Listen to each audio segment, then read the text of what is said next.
Do you want to be original, or do you want to be Christ? Right? Do you want your legacy, which will pass away even if you're a famous person, but eventually it'll all be dust? Or do you want Christ's legacy that he won for you? And I think that does come down to faith and how much we're willing to act on that faith to receive the gift, which is infinite, even, God's own life in Christ, or, the things that we could work out on our own. And it seems like a no-brainer, but we're often, choosing the lesser of those options. Yeah.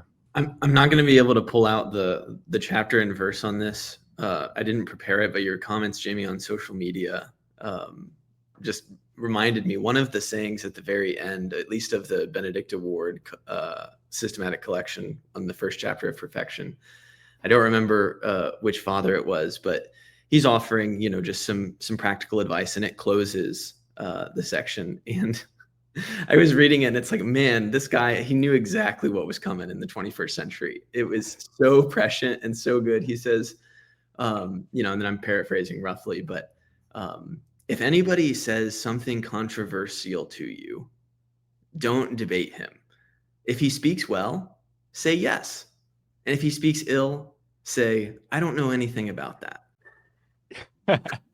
And there's, I think we've all kind of had to figure out what level of engagedness we're going to have with social commentary, whether it's, public discourse on something like, social media, or even just in group chats that you find yourselves in with friends and family. It's like there's so much, so many opportunities to give a take.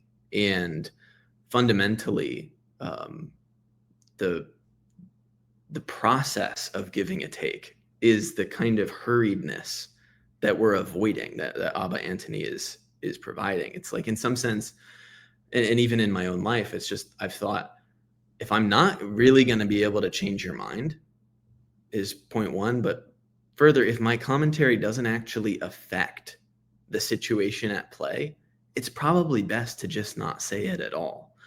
And not because of what I say, how it may impact the other person, but how it impacts me to feel like I ought to have a take on this thing and that thing and the other thing. It's like, you just can't be an expert on everything that happens.